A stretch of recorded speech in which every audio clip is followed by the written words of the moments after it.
நாட்டின் முதுகெலும்பு விவசாயி. அவன் ஒரு நாள் சேற்றில் காலை வைக்கவில்லை என்றால் நாம் சோறு சாப்பிட முடியாது என்பது ஒரு பழமையான சொல்லாக இருந்தாலும் உண்மை அதுதான். கோவிந்தன் படித்து பட்டம் வாங்கி இருந்தாலும் அந்த அறிவை விவசாயம் செய்ய பயன்படுத்தி கொள்ளலாம் என்று நினைத்து பூர்வீகமாக பாட்டன் காலத்திலிருந்து செய்து வரும் விவசாயத்தை இவனும் தொடர்ந்து செய்து வர முடிவு செய்தான்.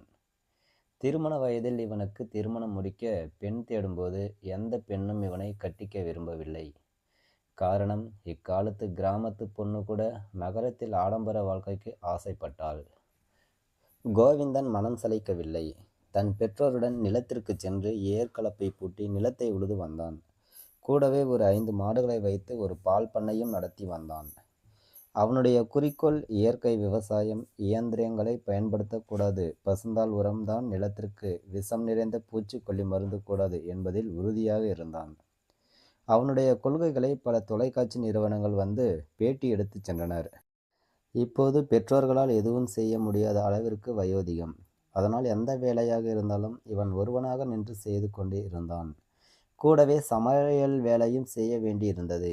இதற்கு தீர்வு அவன் திருமணம் செய்து கொள்வதுதான்.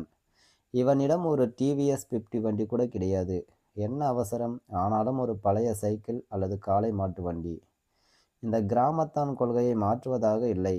அதன் விளைவு அவனுக்கு திருமணத்திற்கு பெண் கிடைக்கவில்லை. அன்று வேலைக்கு வந்து இருந்த பெண்களோடு சரிசமமாக இவனும் சேர்ந்து களை பிடுங்கி கொண்டு இருந்தான். காலையில் எதுவும் சாப்பிடவில்லை. வெயில் உக்கிரம், தண்ணீர் தாகம், சோர்வு எல்லாமே சேர்ந்து விட மெதுவாக கண்ணை மூடிக்கொண்டு பக்கத்தில் இருந்த ஒரு பாட்டியின் கையை பிடித்து கொண்டு மயங்கி விழுந்தான். அந்த முத்தம்மா பாட்டி ஓடி சென்று தான் கொண்டு வந்திருந்த நீர்மோரை கொண்டு வந்து தண்ணீரில் அவன் முகத்தை கழுவி நீர்மோர் கொடுத்து குடிக்கச் சொல்ல, அதை குடித்ததும் அவனுக்கு சற்று தெம்பு வந்தது.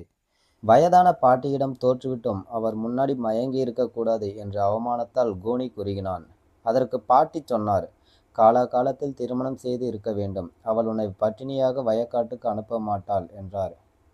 யாரு பாட்டி எனக்கு பொண்ணு தர தயாராக இருக்கா என பதிலுக்கு கேட்க பாட்டி புலம்பி தள்ளிவிட்டார்கள். பிழைக்க பட்டணம் போகிறோம் என்று மகளும் மருமகனும் பேத்தியும் போனார்கள். என்னமோ பிழைப்பு நடத்தி 4 காசு சம்பாதித்து வீடு வாங்கி கார் வாங்கி சந்தோஷமாக தான் இருந்தாங்க. பேத்திக்கு கல்யாணம் செய்து முடித்து எல்லோரும் குலதெய்வம் கோயிலுக்கு காரில் போக பாழாய்ப்போன லாரிக்காரன் வந்து காரில் மோதி பேத்தியை தவிர எல்லோரும் இறந்து போனார்கள். என் தலையில் பாரத்தை வைத்துவிட்டு போய் சேர்ந்து விட்டாங்க. அவளை என்ன செய்வது என்று தெரியாமல் இந்த கூலி வேலை செய்து அவளை காப்பாற்றி வருகிறேன். எனக்கு அப்புறம் அவளுக்கு யார்? கல்யாணமாகி அறுத்துவிட்டு வந்த பெண்ணை யார் கட்டிக்குவா என்று சொல்லி அழுதார்கள். அந்த பெண்ணும் விவசாய நிலத்தில் எல்லோருக்கும் சமமாக களை பிடுங்கி கொண்டு இருந்தாள். அவளும் படித்து பட்டம் பெற்றவள்தான். அடுத்த நாள் அதிகாலையில் கோவிந்தன் பெற்றோரை அழைத்து கொண்டு அந்த பாட்டி வீட்டுக்கு போனான். தாமதம் ஆனால் வயல் வேலைக்கு கிளம்பி விடுவார்கள். என்னையா வீடு தேடி வந்திருக்கீங்க என்று கேட்க, உங்க பேத்தியே பொண்ணு கேட்டு வந்திருக்கோம் பாட்டி. நான் உங்க பேத்தியை கட்டிக்கிறேன். உங்கள் இருவரையும் காலம்பூரா வச்சு காப்பாற்றுவேன் ஆத்தா என்று கோவிந்தன் சொல்ல, அடுத்த முகூர்த்தத்தில் கோவிந்தன் திருமணம் நடந்து முடிந்தது. கோவிந்தன் சிறந்த விவசாயி என்று அரசாங்கம் பட்டம் கொடுத்து பாராட்டியது. தொலைக்காட்சி அவனை நேர்காணல் நடத்தி கொண்டு இருந்தது. உங்கள் வெற்றிக்கு காரணம் என்று கேட்ட போதுதான் மனைவியை கையை காட்டினான். முற்றும்.